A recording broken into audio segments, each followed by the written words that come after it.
Hey, Pat Mcardle back for another episode of Shop Talk. Today, we're going to be looking at the all-electric Ranger XP Kinetic and looking at how that stacks up against the Ranger XP 1000.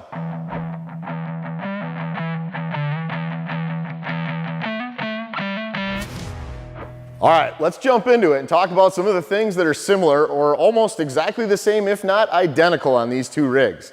So when you start off and you look at the chassis of these two machines, they basically ride on the same Ranger XP platform. Size, dimensions, wheelbase, width, height, all that's basically the same across both units. When you look at styling cues, you got the same front bumper, same front headlights. Even on the interior, same steering wheel, same seats. You got a lot of things that are really identical here. They also have same towing capacity at 2,500 pounds on each. And when you think about making this your own and accessorization, over 95% of the accessories that fit on the gas-powered Ranger XP 1000 also fit on the all-electric Ranger XP Kinetic.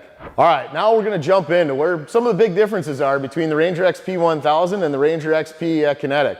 So we're going to start in the back, work our way to the front, and go the opposite way on the other. So starting in the back, we got a 1,000-pound box capacity on this Ranger.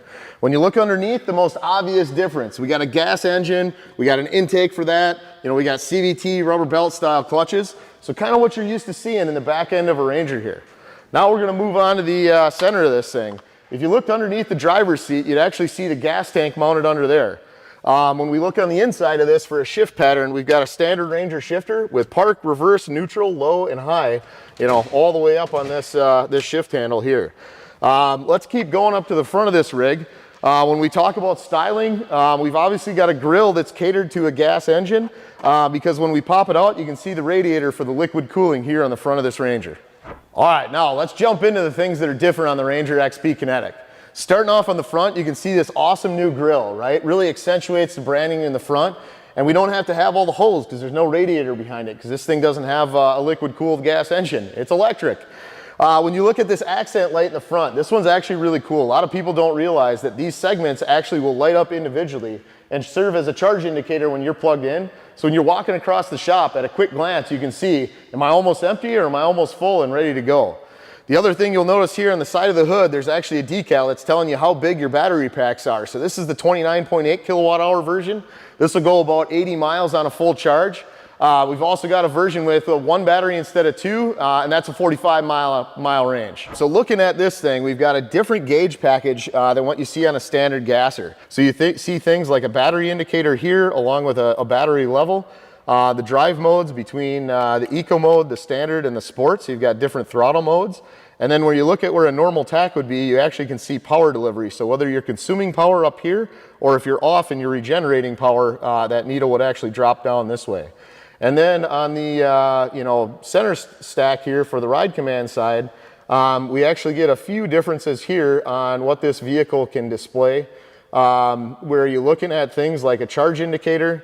Some of the gauging is a little bit different. Again, we've got that, how much power, how much regen you're using. So there's some cool features that are specific to the Ranger XP Kinetic here as well.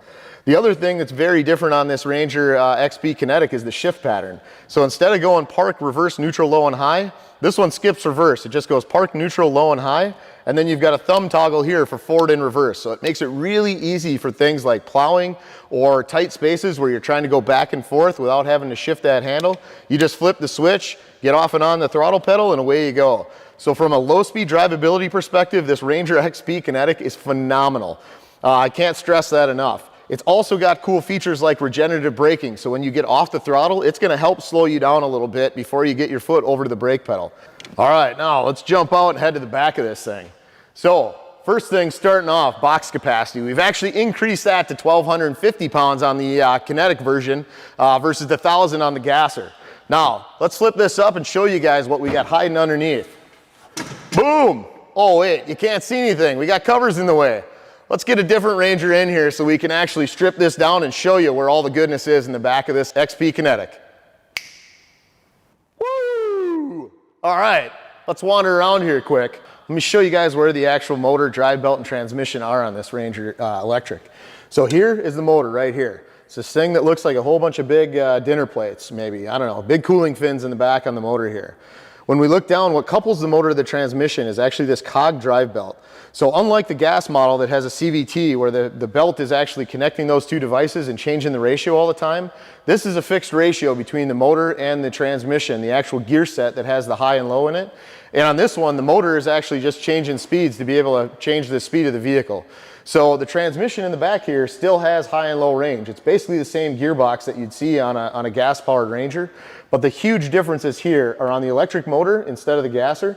And we're actually modulating the speed of this to be able to drive the input shaft of that transmission with that fixed ratio drive cog belt versus having a CVT that's changing ratio between the gas engine and the transmission all the time. All right, so we've covered off on some of the similarities and differences between the gas and electric powered Rangers. Now, why would you want to buy this one? Super quiet, great low speed drivability, can change directions at the flick of a switch. You're not going to scare your prey while you're out on a hunt, not worrying about animals getting spooked because you're just going to be silent creeping around the property.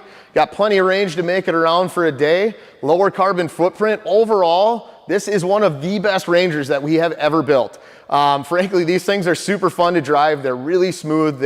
Anybody can jump in, you know, turn the key, shift it into gear, push the pedal, and away you go. And it's super controllable. And it'll actually probably surprise a lot of you on how fast it can throw you back in the seat if you're in high gear and you get into that skinny pedal. So for guys like me that want a little thrill while you ride, you got the ability to go slow, but you still got the ability to go fast. You know, on the next episode of Shop Talk, we're going to dive in and talk about a little more depth on what some of the components actually do and how the power is, you know, going from the wall to the batteries to the wheels on this rig. So stay tuned for that, and be sure you like, comment, and subscribe. Let us know what you want to see on future episodes of Shop Talk.